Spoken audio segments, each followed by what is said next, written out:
Welcome to this week's Racing News Show, where we've got all the action from a double-header Enduro and downhill World Cups from Loudenvielle, France.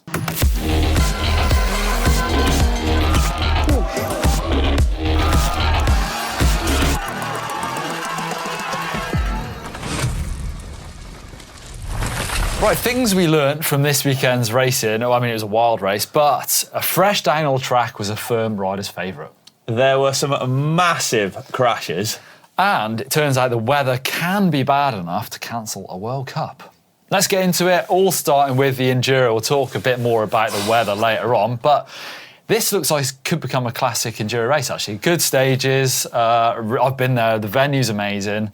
All sorts of different riding. There's steep, there's a bit flatter, there's super techy, there's rocky. Yeah. Really good fun place to ride, I reckon. Yeah, I'd say a sort of traditional Alpine French kind of race. 5 stages of racing, 37.5k long, give or take, and over 3,000 metres of descending. It's a good day of riding for the guys. Yeah, French Pyrenees as well. I always think it feels a bit different. I don't know on the geology of the place, but compared to the French Alps, I think you get different tracks as well. Again, second weekend in a row that the organisers were battling the weather. Back last week in Andorra, they were sort of bringing things forward because of, actually back in the end for those lightning storms. Yeah. Same here. Enduro riders actually got to ride, I think it was a day earlier than planned.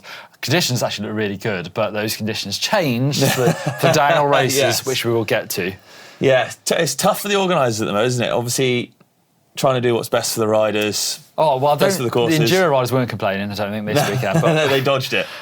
Women's race, I mean, it's being dominated by Isabelle Couturier, and she's leading the overall coming into this race, and she was off to a swing at basically the first 4 stages of this race. The third stage she won by 7 seconds.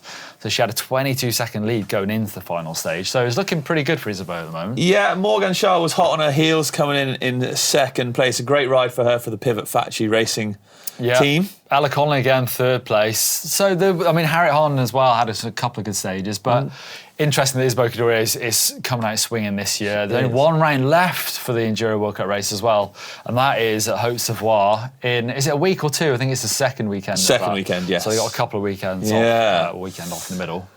Can anyone challenge her for the win there, do we think? I wouldn't put anyone up against her, to be honest, at the moment. She is super strong, so I doubt it. Yeah, and Noga Karem rounding out the top 5 as well. Yeah. Strong rides all round. On to the men's. Well, it's all about the French riders this weekend. Domination. Super fast. Well, we had Louis Gendal winning his first ever stage. Right behind him was Johan Denio and Alex Rudeau, looking super strong. Yeah.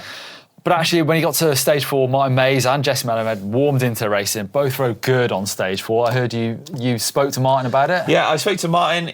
You know, he's been a bit of an off season, I think, by his own accounts. But he felt good at this race, a solid 7th place. He felt like he rode well. So it's good to see him back at the sharp end of things and pushing on. Yeah, I would always expect him to be a bit higher than that, but good to see him going back in the right direction.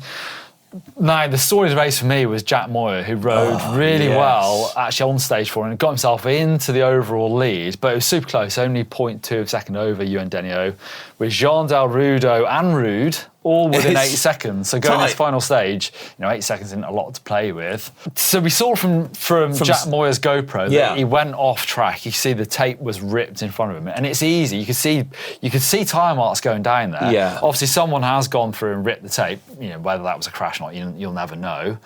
But it looked like maybe a few others. I mean, it's easy to, Well, when you're in that zone as well, when you're just charging on and you kind of just see tyre marks, you almost instinctively follow them. Well, you think that's the track. And Jack instantly realised it wasn't. He saw the tape on the ground and he stopped back up, hiked back up, and that basically cost him the race. Well, Rudeau beat Moyer's time by 3.9 seconds. That's definitely worth more than 3.9 seconds. That 100%. Johan Denio had 0.74 over Rudeau. So again, 4.5 seconds basically cost Moyer the win. Yeah, I mean, it's hard to say it didn't because you never know what might have happened. Yeah. It's tricky, obviously, as well, because on a corner like that, in sort of place like that, do you have a marshal on it to constantly fix the tape? If it's a problem area, what do you do? Like, it's just a racing incident, potentially. It is. With Enduro, you can't, You can't police every corner. You can't. And would Jack have been disqualified if he'd dipped in? If no one had seen him, no. So, you'd have to deal with it. But he's got the GoPro. Alex Rudeau did have GoPro from that. We didn't see that section, but we saw higher up on that stage. So you think the organisers probably checked that? I don't know. Tricky one. But Johan Denio takes the win. Alex Rudeau in second and Louis Gendal in third place. Common Sao Enduro project having a solid outing there. Yep, so talking about overalls now, let's go back to the ladies. So 1 round to go, like we said. Isabel Kaduri looking good. Morgan Shah in second, Harriet Harden in third. Men's, Richie Rude still leading it out. Alex Rudeau jumps up ahead of the reigning champion, Jessie Melamed, in third place. Yeah, all to play for next weekend. Now, let's get into downhill. So, brand new track. There was a bit of sort of debate online about what it didn't look so good maybe from the top, from the GoPros, because it's quite flat. Turned out, actually, when it came around to race time, the coverage was brilliant. They had drones. It looked like cable cams in some bits. It did, yeah. It was brilliant. Super fast. We probably saw stuff as well on social media, the sort of build up the weekend. People sending some massive gaps. Oh my gosh, some Neil. big crashes. So did the one from Chris Cummings. He sort of jumped that. It was like high-sided it. Yeah, it was kind of a scrub roller to a bit of a flat spot, but Chris Cummings sent it all the way over sideways and just exploded. It was amazing. It was unbelievable. Ronan Dunn, big crash there. Jackson Goldston had a big crash somewhere else, but he also sort of overshot that and went out of the track. But yeah, everyone kind of I'm sure some sore bodies coming into racing. Oh my gosh, my head was sore just from watching.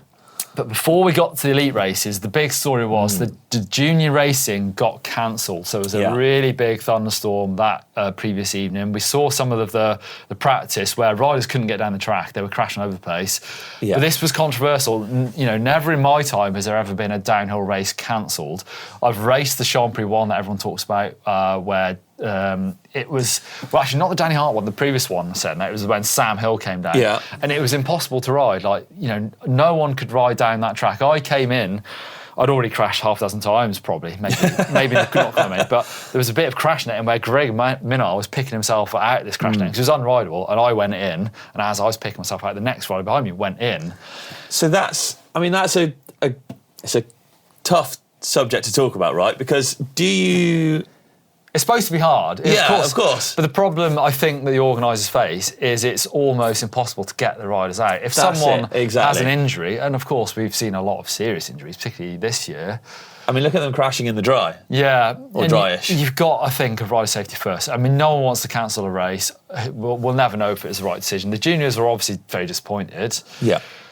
Hopefully, organisers are going to learn from this that maybe it's the communication part is what they need to probably nail. Maybe they did make the right choice. We don't know, because it's not unheard of as well for big races to cancel such things. So EWS races in the past at this very location. I was there where one of the stages was cancelled because it was unrideable. Here's a shot of Matt, our cameraman, doing his best to ride down it. Yeah. I mean, I did the same. Well, no, I tried to ride down it and fell off. So it's not an unheard of thing for organisers to cancel certain parts of events. The big problem here would be the junior races. There's going to be a lot of red flags. There's going to be a lot of times where they're going to have to stop racing because of crashes, and then they were running into the window of worse weather coming. So it's difficult. We don't know if it's wrong. Maybe no right or wrong answer. What do you think? Let us know. Controversial. Definitely get involved. Yeah. Anyway, going into the racing proper. The women's race, I mean, in the women's and the men's, there's a lot of crashes, even in the conditions the riders did face, which looked pretty good, got to say. Like, the track came back round, there was wet spots, there were dry spots, but it was obviously super rideable. It certainly threw up some amazing racing, that's for sure. Yeah, Nina Hoffman put down a really good run. She was 5.3 on split 3, kind of made a mistake at the bottom, actually. She kind of... It's almost like she got off balance and lost quite a bit of time. We lost over a second at the bottom section. Yeah, Millie Johnset crashes. She went down as well.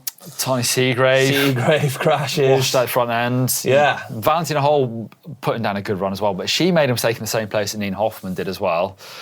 But she did go fastest and she took the win. Lisa Bauman, actually really interested. Real strong ride. 5th place, her first time on the podium, and Phoebe Gale, I was going to say, 4th place. Marine young guns coming. Yeah, exactly. Marine Cabreau slotted in 3rd place. So that was it. 4 minutes, dead almost. 1st place to Valley Hall. Yep. Nina Hoffman, congratulations, in 2nd with a 4:03 and Marine Cabreau 4:05. So actually still fairly tight times. Considering the different conditions. Yeah, exactly. It's not bad going. Men's race, really good run from Dakota Norton. Obviously, we had Aaron Gwynn in the booth, really good commentator as well, actually, but obviously with the really good insights talking about his teammate Dakota Norton, how fast he is, saying, you know, he should have won some races at the World Cup race in the past, so put in he was so close to winning this thing to get into, but really good run. Bernard Kerr, went down, sadly. Well, there was a lot. I was going to talk about Finn Isles, who was flying, and he kind of, he put in. Did you see the scrub he did? It was crazy. Yeah. It was almost like, I know scrubs are, you're trying to stay low. It almost made it look like he was trying to look cool.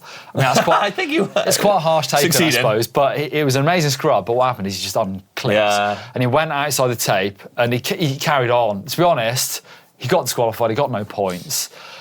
If he'd have stopped and pushed back up, I think the result would have been the same. It was such a fast, slippy part. It would have taken 20 seconds to get back up. Berniker crashed. I saw it, and the sun came out, and it looked like the contrast was really difficult.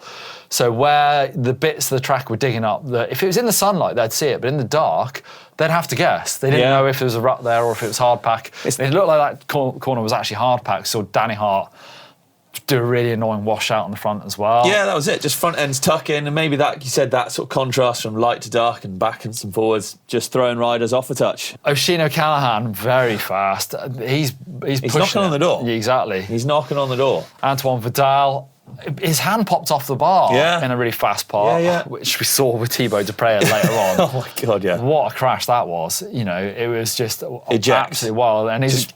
And he doesn't know where his bike. It's one of those, you just get pinged and the bike goes flying. He didn't know where it was. It was almost a comical scene, right? He's just like... Same thing. His bike's so far gone that, you can forget that result anyway. Jackson Golston was looking good as well. And we haven't really mentioned Laurie Greenland, obviously, on the gas as well. Yeah. Flying. Benoit Collange threw it away, fastest qualifier. Shame to see that, I suppose. But Loic Bruni, ever the professional, looking fast everywhere. Took the win, 3:31 to go. Not in second place, great to see that.